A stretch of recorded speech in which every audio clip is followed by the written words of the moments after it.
ये सच है कि जिस तरह से बीजेपी ने धर्म की राजनीति को मोहरा बनाकर विपक्ष को फंसाया है, विपक्ष उससे निकल नहीं पा रहा है, इसमें कोई दो राय नहीं है। अगर वो मंदिर जाते हैं तब भी उन पर आरोप लगता है, नहीं जाते हैं तब भी आरोप लगता है। वो ऐसी स्थिति में है जैसे कहते हैं ना, सांप के मुंह में छछूंदर आ गई, निकल भी नहीं सकते। किसको कह रहे हैं? उगल भी नहीं छछूंदर किसको कह रहे हैं आप? नहीं, वो आप समझिए, वो आप समझ लीजिए, वो आप समझ लीजिए। वो इस पोजीशन में है कि वो आगे बढ़े कि पीछे जाए।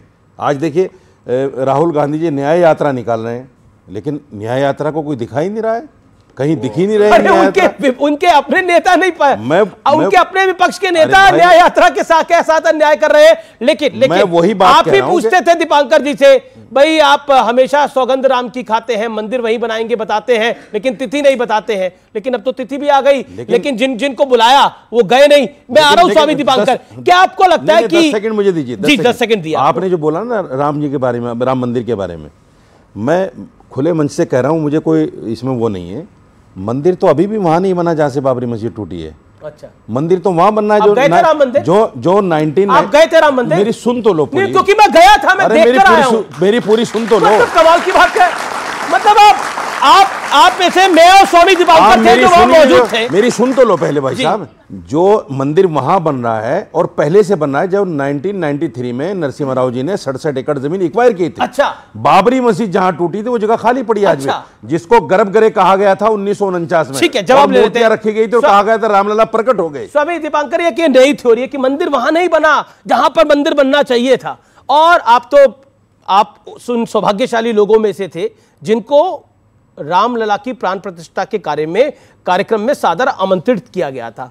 तो बताइए भाई क्या है?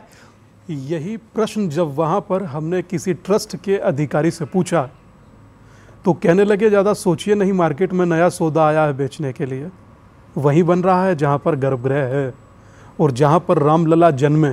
और रोचक क्या है जानते हैं कि राम तो अपने भव्य भवन में आ गए, भले ही 500 साल का प्रतीक्षा समूचे सनातन का हो और 100 साल का प्रतीक्षा समूचे भारत का हो, मगर आज भी बहुत सी ऐसी जगह हैं जैसे कि काशी और जैसे कि मथुरा आज भी। और ये बड़ी विनम्रता से एक बात कह रहा हूं अमीश भाई कि शिव हमारे शीश हैं और राम हमारे प्राण हैं और कृष्ण हमारी प्रज्ञा है।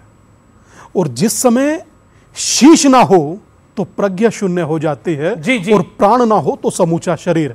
जो भाईचारा या कथित भाईचारा, कथित गंगा यमुनी तहजीब जो चूक गए राम मंदिर में, उसके लिए काशी और मथुरा शेष है।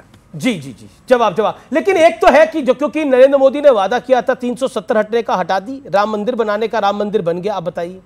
370 हटाने का वादा किया था, हट गई, लेकिन 11 साल की गवर्नमेंट में 10 साल गवर्नमेंट को हो गए क्या? 11 साल की सरकार, सॉरी 10 साल हो गए सरकार तो क्या? जितने कश्मीरी का संविधान नहीं, आप 5 साल की सरकार। एक मिनट सर, आपके बीच में मैं नहीं बोला, क्यों बिला वजह विवाद बढ़ाते हो? सुनिए, जितने कश्मीरी कश्मीर से आए थे या उनको भगाया गया था, कोई एक कश्मीरी वापस गया? क्या फायदा होता? कई हजार गए। अरे भाई, अरे संसद के पटल पे उत्तर है, पढ़िए लिखिए। अब राहत इंदौरी का शेर याद आ गया। खोज रहे। सुनिए, अब राहत इंदौरी का एक शेर याद आ गया मुझे। राहत इंदौरी कहते हैं कि झूठों ने झूठों से कहा झूठ मत बोलो, आप सरकारी ऐलान हुआ है झूठ मत बोलो, और अंदर झूठों की मंडी है, बाहर लिखा है झूठ मत बोलो। यहाँ ये काम चल रहा है, मंत्री से लेकर संतरी तक झूठी तो बोल रहा है हर आदमी झूठ बोल रहा है। हजारों का कह दिया, हजारों कश्मीरी चले गए, बिल्कुल सच। हालांकि एक भी कश्मीरी ओनली कार्ड दिखा दीजिए। आप कह रहे हैं कि सब झूठ बोल रहे हैं, कश्मीरी ओनली कार्ड दिखा दीजिए। सच आप राहुल गांधी और अरविंद केजरीवाल जी सच बोल रहे हैं। आप एक कश्मीरी। ओके, गौरव भाटिया जवाब कि सब झूठ बोल रहे हैं। जब भाजपा राम मंदिर के स्थान पे नहीं बना, अब क्या कहिएगा इस पे? ये मौलाना है कि पंडित हो गए जब से राम मंदिर आया है। जलन से जो है ये लोग धुआं हो रहे हैं। इतना अगर अच्छा जलन होती है तो सुप्रीम कोर्ट का फैसला मानते हैं। सुनिए, हमने माना सुप्रीम कोर्ट का फैसला। जलन कहाँ है? माना, कहाँ जलन है? झूठे देखिए, मैं पकड़ूंगा। झूठ बोले कौवा काटे। सुनिए, ये साजिद रशीदी जी की असलियत है। इनका एक वक्तव्य है 16 मार्च 2017 को। इन्होंने कहा, हिंदू जब हिंदू राष्ट्र कह रहे हैं तो हम भारत को इस्लामिक मुल्क क्यों नहीं बना सकते? ये पहला। दूसरा, इन्होंने कहा जहां मस्जिद थी वहां मस्जिद रहेगी, सर्वोच्च न्यायालय कुछ भी फैसला करे। और ये इनके ट्वीट्स हैं। अब मैं एक बात कहता हूं, आपको मालूम है इन लोगों के साथ दिक्कत क्या है?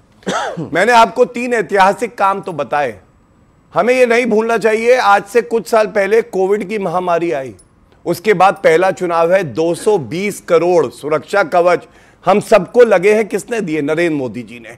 कर्तव्य पथ प्लीज बीच में मत बोलो। क्या है तो किसने दिए भाई? प्रधानमंत्री जी ने दिए। मैं जवाब दे दूं। ने दिया, गवर्नमेंट मुझे प्लीज अलाउ करना जवाब देना। मेरा और आपका पैसा ठीक है, आप घर से दे दिए। ठीक है, 15 सेकंड गौरव भाटिया आधा मिनट चाहिए होगा। सुनिए, 220 करोड़ टीके देना, कर्तव्य पथ पे नेताजी सुभाष चंद्र बोस जी की मूर्ति होना, जिनको भारत रत्न ये लोग नहीं दे पाए। सुनिए, 12 करोड़ घर ऐसे हैं जहां नल में जल दिया है, 11 करोड़ हमारी बहनें ऐसी हैं जिनको गैस का सिलेंडर दिया है, और सबसे बड़ी बात कहता हूं, आज हमारी सेना वो है जिसके पास बुलेट प्रूफ जैकेट है, वरना ये गांधी परिवार वो था जब हमारे जवान बुलेट प्रूफ जैकेट मांगते थे तो ये कहते थे वीवीआईपी चॉपर चाहिए, ऑगस्टा वेस्टलैंड चाहिए, जिसमें भी कमीशन खोरी करी। और एक बात और कह के अंत करूंगा, तहसीन भाई समर्थक है, कोई कांग्रेस का प्रवक्ता इतना दम नहीं रखता है कि अमीश देवगन के शो में बैठ जाए, लेकिन फिर भी पूछूंगा,